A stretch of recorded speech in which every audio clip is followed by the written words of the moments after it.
Hi, my name is Ewad. I'm a licensed immigration consultant based in Mississauga, Ontario, Canada. So today I'll be discussing the second most common mistake that people make on their visitor visa application to Canada. In my last video, I made a promise that I'll be making a five-part video series in which I'll discuss five most common mistakes that people make on their visitor visa application to Canada.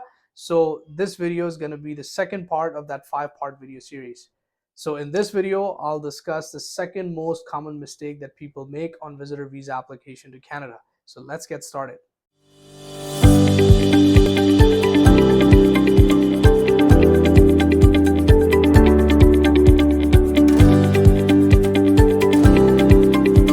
So what is the second most common mistake that people make on their visitor visa application to Canada?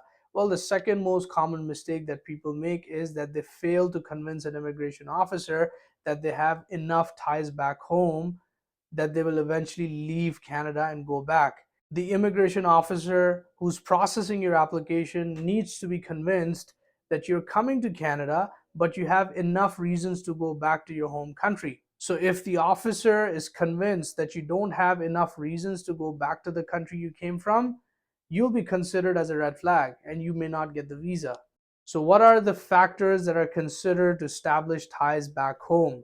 Let's talk about those factors one by one. So the number one factor could be your family. What kind of a family you have back home? Do you have immediate family back home? Do you have extended family back home? Immediate family includes your parents, your spouse, your children.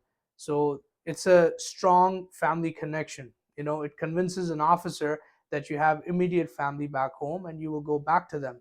If you have extended family back home, that includes your uncles, aunts, cousins. You can also mention them on your visitor visa application to convince an officer that you have enough social ties back home to go back to. Do you have employment back home? You can use your employment as well. You can submit the letter of your employment to convince an officer that once you're done with your trip in Canada, you will go back to your home country to resume your employment. Do you have a business back home? You can also use the documents of your business to convince an immigration officer that, look, I've got a business back home. It's a thriving business. Once I'm done with my trip in Canada, I'll go back to my home country and resume my business activities because your business cannot be functioned without you and your business relies on you too much because you're the business owner. Other similar factors could be that, let's say you have a conference that is scheduled or you have an interview with some embassy or consulate. In case if you're planning to go to another country and you have a scheduled interview with a consulate or with an embassy, you can use the proof of that. So let's say there's a letter of that scheduled interview. You can use that letter as a proof and submit it to IRCC to convince an immigration officer that you have a scheduled interview. And once you're done with your trip in Canada, you will come back to have that interview and to attend that appointment. Also, let's say you have a medical surgery that is scheduled.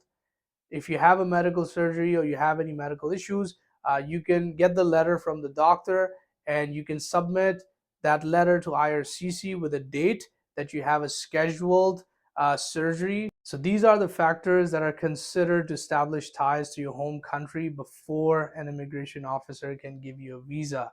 Failing to mention these ties often lead to rejection on your visitor visa application to Canada. In my next video, I'll talk about the third most common mistake that people make on their visitor visa application to Canada. If you want to watch that video, subscribe to the channel and stay tuned.